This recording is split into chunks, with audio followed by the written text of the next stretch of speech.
Okay, well, for anyone who studies the post-communist world, especially the former Soviet Union, the idea of coalitions sounds very strange. Because in this part of the world, presidents on the whole do not share power with anyone. And as a consequence, scholars have referred to these systems as being super-presidential. And not only scholars. Just to give you a flavour, here's a quote from one Russian MP who we interviewed for the project. The question we asked him was about the effectiveness of presidents in building coalitions. And he said, no Russian president has ever been effective in building coalitions, because that is not what Russian presidents do. They don't answer to anyone. So the power of the Russian president is no different to the power of the old General Secretary of the Communist Party of the Soviet Union. It's no different to pre-revolutionary czars. But what we know is that few post-communist presidents have managed to acquire single-party majorities since the early 1990s, which has meant that in reality they have had to build multi-party coalitions in order to govern through Parliament. And as Svetlana mentioned, we focus on three cases from the post-Soviet region to illustrate this. And in this talk today, I will refer to three particular periods of presidential rule. The first is Armenia between 2003 and 2007, the presidency of Robert Kachurian. Kachurian didn't have a party at this time, actually, and he governed with a coalition of four parties in order to give him the majority that he needed to enact legislation. This may surprise you, but Vladimir Putin, when he first came to power, also struggled to build a presidential majority. And so during his first term, between 2000 and 2003, he governed through the Duma with a coalition of four parties. And the names of the parties are listed there in the slide. And finally, more recently, we asked Ukrainian deputies about the presidential term of Viktor Yanukovych from 2010 onwards. And this was after the Orange Revolution and after the amendment of the Ukrainian constitution, which significantly increased the president's powers. The question, though, that I want to address today is, to what extent did these coalitions lead to a form of governance that is familiar to those of you who study coalitional presidentialism? Was the behaviour of the president in his relation with Parliament, and more specifically his relationship with his governing coalition in Parliament, shaped by particular bargaining contracts? This is something that Svetlana talked about a few minutes ago. Or are these coalitions essentially another form of super-presidentialism? And our project enables us to get at this question because what we do is to ask deputies about the tools that they think or they thought were most important in enabling the president to govern through Parliament. In a super-presidential perspective, two sets of tools are most important for a president. The first are the president's formal lawmaking powers. So the Russian constitution gives the president powers not too dissimilar to your own president. So the Russian president can rule by decree in certain circumstances, can initiate legislation, has the power of veto, has a number of other legislative powers.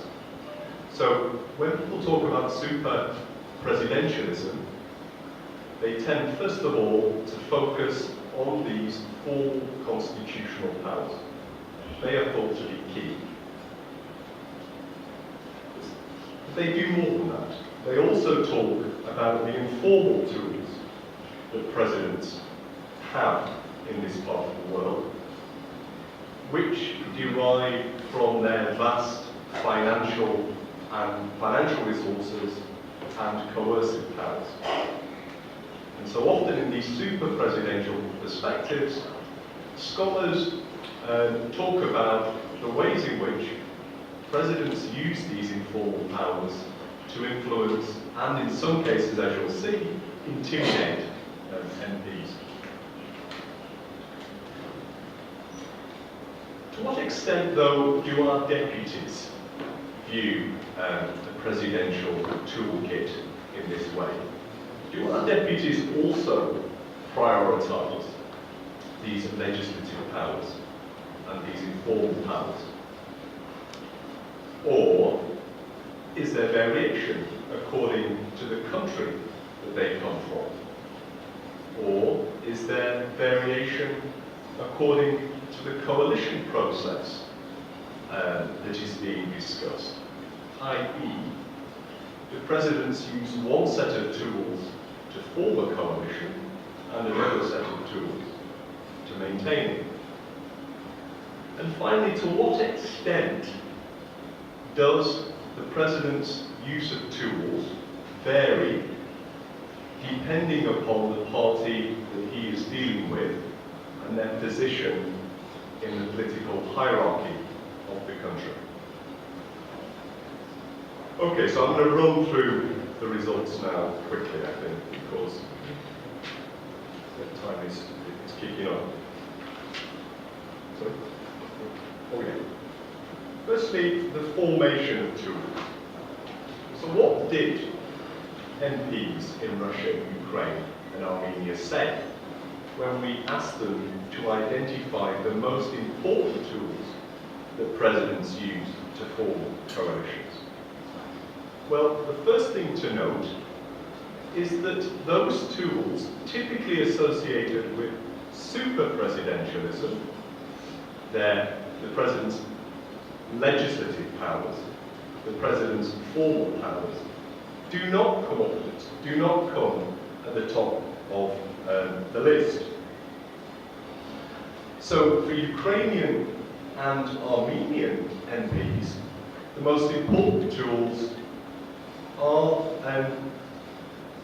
the ability of the president to offer coalition partners cabinet seats. Yeah, so for Ukrainian MPs, it's 64% believed that cabinet posts were the most important tool that presidents use for forming coalitions. 42% of Armenian MPs identified cabinet posts. This is closer to a conventional way of understanding coalition government in a parliamentary system than it is super presidentialism. Super presidentialism is hostile to the idea of sharing power. Presidents never share power. But here, our MPs are telling us that presidents in their countries are willing to share executive power. But also, what these results show us is interesting cross-country variation. Because Russian MPs don't prioritise cabinet posts, nor do they prioritise informal powers, which is interesting. And legislative powers come third in the list. For them, the most important tool that a president can use are partisan tools. And what we mean by that is the influence that presidents have over the parties that form a coalition. And there is a particular historical reason why this was the case at this time in Russia, because at this time in Russia, Vladimir Putin is building a new party. And this coalition of 4 parties that he needs to govern through that parliament forms the basis for this new party, United Russia. Okay, so there are differences then with the super-presidential model when it comes to the formation of coalitions. What about their maintenance? Well, there's interesting variation here too. And we can see this variation both at the country level and at the level of parties that make up the coalitions. So what we found in sort of interviews with MPs in Ukraine was that cabinet membership wasn't desired by all partners within the coalition. So, for example, the Communist Party of Ukraine refused to take positions in the cabinet for political reasons. Now, that wasn't to say that it wasn't interested in executive positions. It took executive positions like the head of the Customs Union, a very powerful post in Ukraine. But this was outside of the cabinet, so it didn't have the same political baggage as a cabinet post.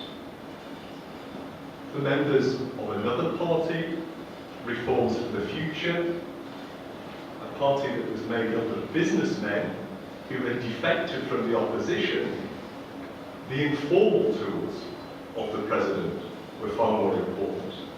These businessmen wanted President Yanukovych to protect their business interests. That's all they cared about. They didn't want cabinet posts.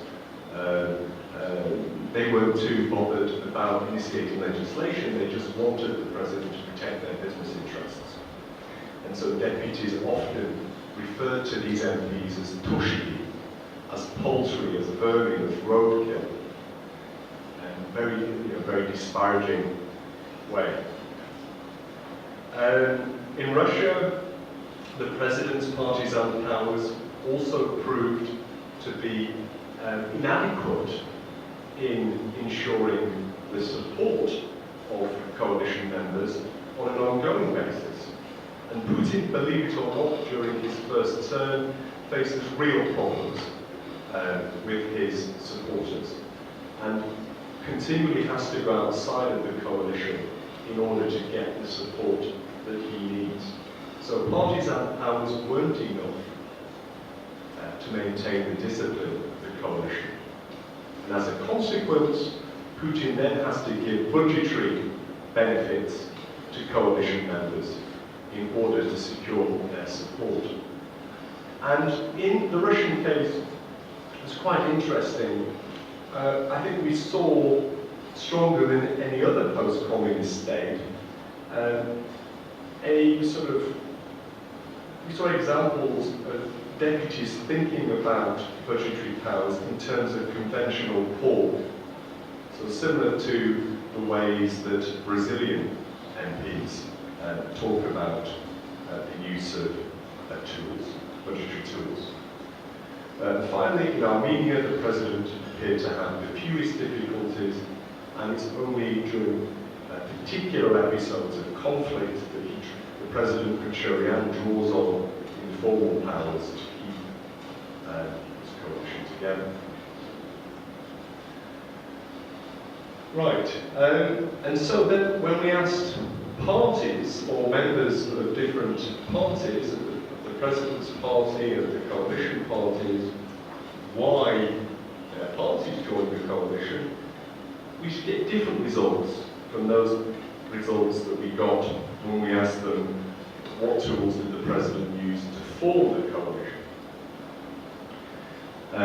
So in Ukraine, for instance, members of the President's party continue to talk about the importance of cabinet posts, but coalition partners emphasise other things, like policy influence, like favourable treatment of members, so they emphasise informal powers. Russian MPs don't appear to talk about partisan powers at all.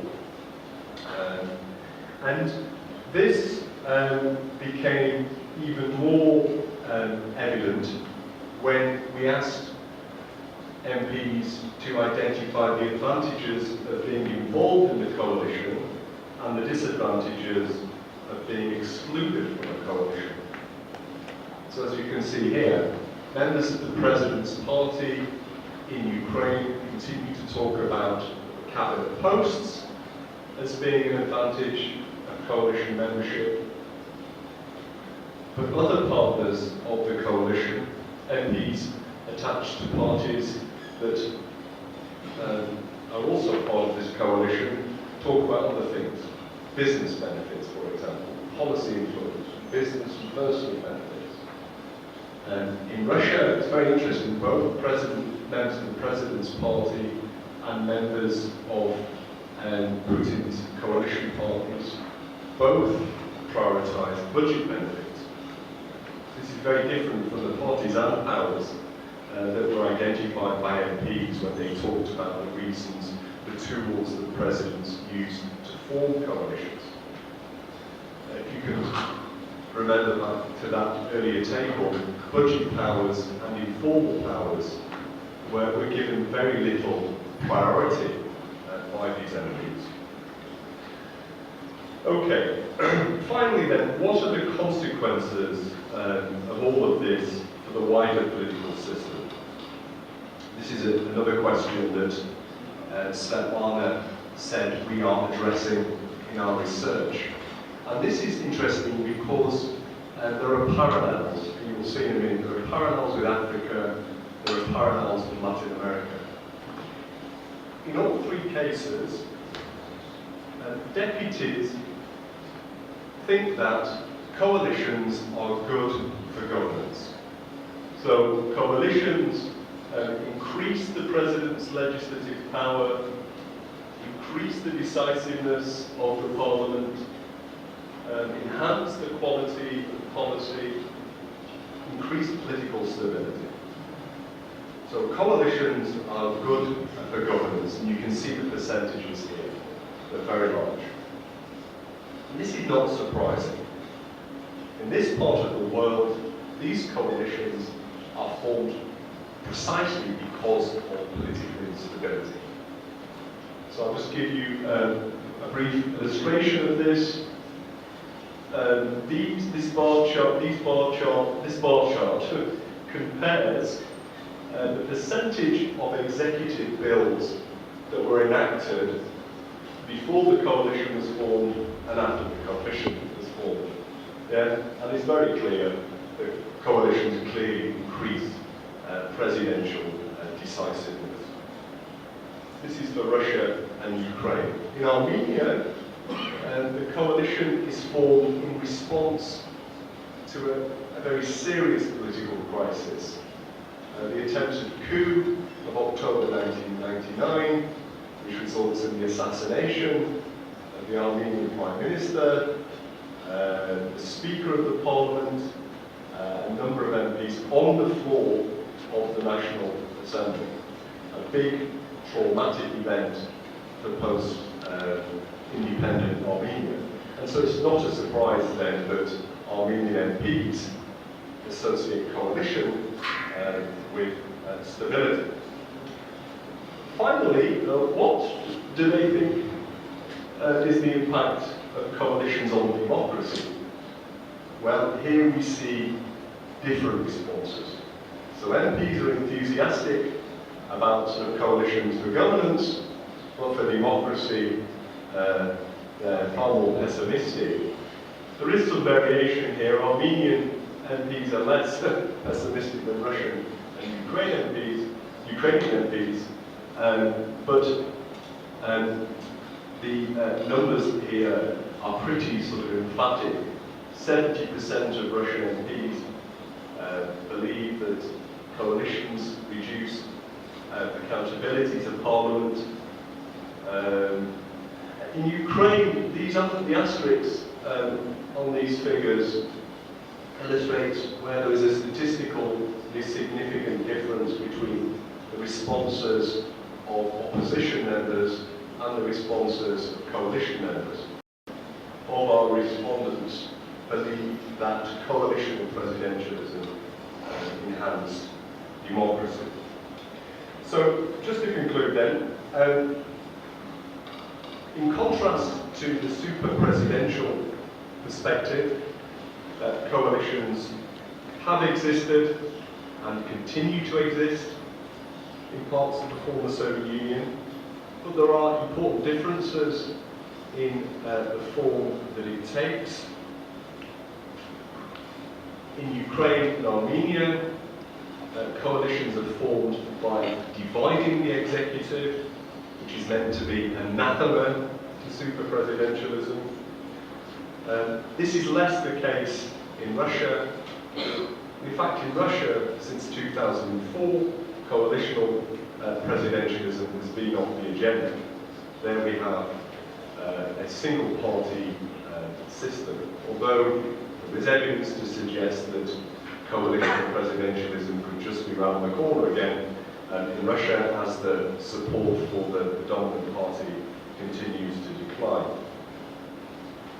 Contrary to the super-presidential perspective, which emphasizes informal tools and legislative powers, the post-Soviet toolbox, presidential toolbox, is complex, and its usage varies according to bargaining context. And this finding suggests that presidents do substitute tools when maintaining coalitions in particular. Although I've already said that this is not always effective. Both Putin and Yanukovych, the president of Ukraine, have had to go outside of their coalitions in order to get the additional support they sometimes need to pass legislation. But while the mechanics, the internal mechanics of coalitional presidentialism don't neatly fit with this super-presidential framework, the outcomes, as I've just shown you, are broadly similar.